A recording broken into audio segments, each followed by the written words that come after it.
Hola, bueno, como prometí, íbamos a seguir haciendo videos en lo que voy avanzando en mi curso ordinario en la universidad. El fin de semana tuve una complicación y no había podido grabar video, pero vamos con esta segunda parte. En el primer video hablaba un poquito de por qué, a pesar de que no soy fan de estudiar ampliamente la parte histórica de las instituciones jurídicas, sino siempre pensando en el momento en el que se requiera para el análisis entrar a la parte histórica, pero sí quiero hacer digamos, entrar al tema de, bueno, ¿qué cuestiones jurídicas del derecho administrativo hoy tienen base en cuestiones históricas? Porque, nada, como que me parece la forma más simplificada de hacerlo. Entonces vamos un poquito a esos temas de forma breve. Hay, cuando menos, un par de cosas que sí son bien relevantes de el nacimiento del derecho administrativo que todavía tienen relevancia en el derecho administrativo hoy, 2021.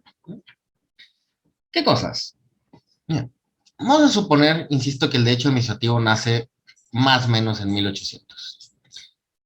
En el video anterior lo que comentábamos es que se sitúa históricamente el nacimiento del derecho administrativo con la Revolución Francesa y la independencia de las 13 colonias, porque nace el Estado moderno y es la primera vez que aparece la administración pública ya como un ente pensado en los términos modernos, como una ejecución de el sistema jurídico que se expide y se autoriza por el legislativo. Y eso, insisto, tiene efectos en el principio de legalidad, tiene efectos en la forma en la cual conceptualizamos la función de la administración pública, etcétera. Pero veamos qué incidencias tiene esta parte histórica con el derecho administrativo. Primera cosa relevante. Creo que la parte histórica lo que nos influye mucho es el tema del control. Es decir, esta discusión sobre si tenemos un sistema judicialista o tenemos un sistema de contencioso administrativo. La diferencia esencial es que el sistema judicialista pensaría o sostiene que los conflictos con la administración pública se resuelven por el Poder Judicial, mientras que el sistema del contencioso administrativo sostiene que los conflictos con la administración pública se resuelven por la propia administración pública o el Poder Ejecutivo, y esto con el tiempo pasa a ser competencia de los tribunales de justicia administrativa que se encontrarían dentro de la esfera del Poder.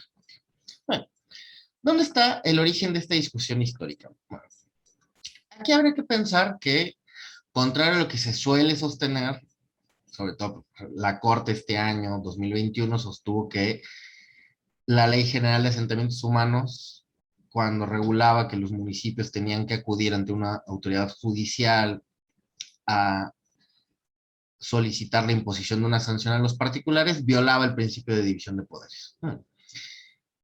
Pero lo que está importante ahí es que la división de poderes no es solo una. No es que este es el modelo de división de poderes y listo. O sea, aquí hay que hacer énfasis en que cuando menos hay dos formas de concebir el sistema de división de poderes que precisamente van a terminar reflejando un sistema judicialista o un sistema de contencioso administrativo. ¿Qué pasa con esto? La división de poderes pensada a la americana, a la de Estados Unidos de Norteamérica, es distinta a la división de poderes del modelo francés. ¿En qué sentido? En la división de poderes del sistema americano nunca hubo debate sobre quién controlaba los actos del poder ejecutivo. Lo tenía que hacer el poder judicial y el poder judicial era el que, en su caso, emitía sentencias contra esto. En cambio, los franceses venían bien peleados con los jueces. No los querían, técnicamente. Y se piensa un modelo donde dicen, oye, bueno, pues que los jueces no se metan con esto que es la administración pública. Y el modelo francés establece claramente que el poder judicial no puede hacer nada en contra del poder ejecutivo. hay la prohibición, inclusive expresa, de emitir cualquier orden que impida el desempeño de la función administrativa del Poder Ejecutivo. Y esto hace que durante la primera parte de la existencia del Estado moderno francés no haya control del Ejecutivo. Esa es la realidad de las cosas, no hay controles. ¿Qué termina pasando? Bueno, en algún momento el Ejecutivo francés tenía una estructura que revisaba las actuaciones del Poder Ejecutivo, es el Consejo de Estado, que en algún momento, sobre todo a raíz de un arred muy famoso, que es el arred Blanc, si no mal recuerdo, se arroga la facultad de resolver un conflicto entre administración pública y particulares.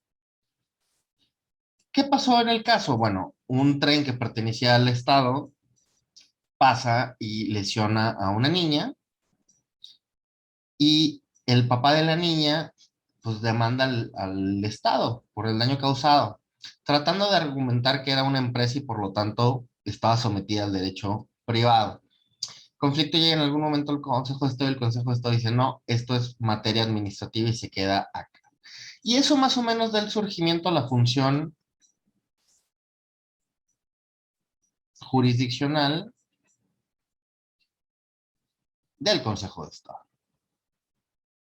que, insisto, se encuentra dentro de la esfera del Poder Ejecutivo.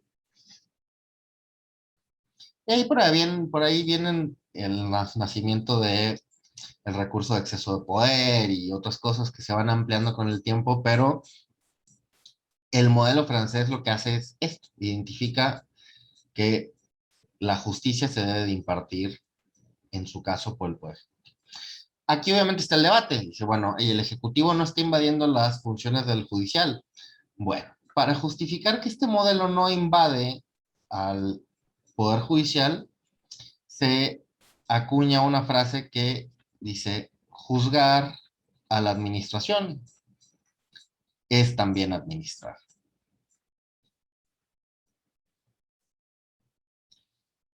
Y entonces el contencioso administrativo no es más que una variación de la función administrativa corrigiéndose. Eso va a explicar por qué hasta el día de hoy todavía el modelo de justicia administrativa funciona principalmente de forma revisora de la actividad de la administración pública. Porque el modelo en la base tiene que la administración pública se corrige a sí misma. ¿Y cómo se corrige a sí misma? Pues revisando sus actos. Esa revisión requiere sobre todo la existencia de un acto que revisar y eso explica por qué, insisto, los modelos de contencioso administrativo tienen como presupuesto de su actividad la existencia de un acto. Cuando no existe ese acto, lo mínimo que se pide es que exista un acto ficto. Normalmente la justicia administrativa desconoce, a mi gusto mal, la procedencia del juicio con ausencia de actos. Bueno, ¿qué pasa con el modelo estadounidense? El modelo estadounidense nunca negó esta competencia del Poder Judicial. Hoy por hoy el modelo estadounidense tiene la existencia de ciertas instancias de tipo cuasi jurisdiccional en sede ejecutiva, principalmente las agencias, ¿no? Las agencies. Pero de ahí en fuera siempre se ha encontrado acá. Bueno, ¿qué pasa con el modelo mexicano? Uy, pues que por ahí de los 1900, en la Corte de Vallarta, un poco antes, o sea, 1890, hay un caso muy famoso que siempre se dice que la Corte declaró la inconstitucionalidad de la ley Lares. ¿Qué decía la ley Lares? La ley Lares era la que establecía un contencioso administrativo. No es cierto que la Corte declaró la inconstitucionalidad de esa ley, por cierto. Es algo que se dice siempre en los libros. La verdad es que la ley Lares, para bien o para mal, nunca cobró aplicación. Este, aquí nunca he entrado a los detalles del por qué, pero no entró en aplicación. Lo que sí es que la Corte analizaba una facultad de la administración pública para revisar sus propios actos. Y en algún momento ese fallo de la Corte dice, ¿sabes qué? No puede considerarse la existencia de un contencioso administrativo en México porque es contrario a nuestra división de poderes que sigue el modelo estadounidense. Y entonces, la Corte del siglo XX, pues sostiene que nuestro modelo es esencialmente el sistema judicialista. Y esto se va a sostener en el tiempo cuando menos hasta 1936, momento en el cual se expide la ley del Tribunal Fiscal de la Federación, que regula el primer tribunal administrativo en la historia mexicana. No estuvo exento de debates, se criticó que esto era una violación a la división de poderes, pero se terminó justificando con dos argumentos. Primero, que siempre existía la instancia judicial como opción, vía juicio de amparo, y la otra es que el carácter de la jurisdicción aquí, bueno, esto es el carácter optativo básicamente, es que era limitado o excepcional. Y en esa medida, pues no era que el Ejecutivo se estuviera arrogando las facultades del juicio. Bien, esto explica en nuestro derecho administrativo hoy que a la fecha la competencia de los tribunales de justicia administrativa se sigue considerando como limitada o excepcional. Si ustedes han tratado de promover una demanda en un tribunal de justicia administrativa que no cae dentro de los supuestos exactos de competencia de estos tribunales, normalmente se las han desechado. Y pueden llegar hasta el amparo directo y los tribunales de amparo confirman a la fecha que la competencia de estos tribunales es limitada.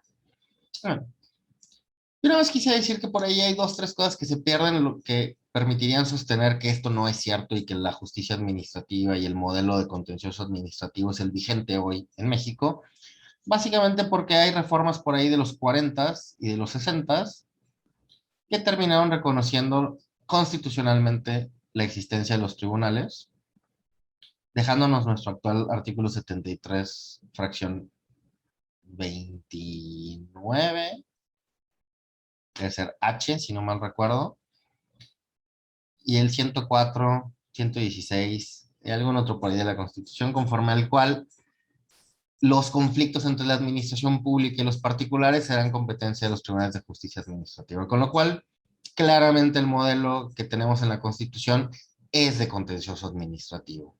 Cuando menos desde esas dos reformas de los 40 y los 60, es evidente que nuestra Constitución ya no contiene el modelo judicialista. Y sostenerlo, la verdad es que es un error. Pero si lo querían encontrar en la visión histórica, pues esta es la razón por la cual hoy nuestro modelo de justicia administrativa todavía considera esta visión. La segunda cosa es que, pues malinterpretado, nuestro sistema judicialista en la medida en la que existió el amparo,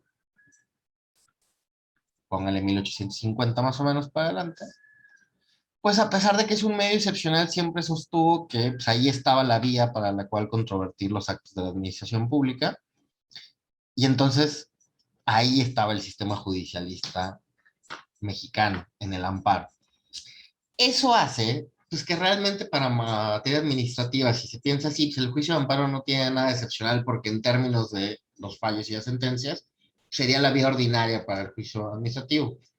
Inclusive, cuando exista la justicia administrativa, esa es una justicia limitada que hay que ver caso por caso, y cuando no proceda habría que ir al amparo, con lo cual, insisto, el sistema judicialista mexicano es medio extraño porque ahí el juicio de amparo resulta que no tiene nada excepcional, sino de regla general. Muy bien. Antes de exceder mucho más el tiempo de esta pequeña lección, aquí ya paramos. Hay una segunda lección inmediata donde hablo de otras cuestiones históricas relevantes al derecho administrativo hoy. Saludos.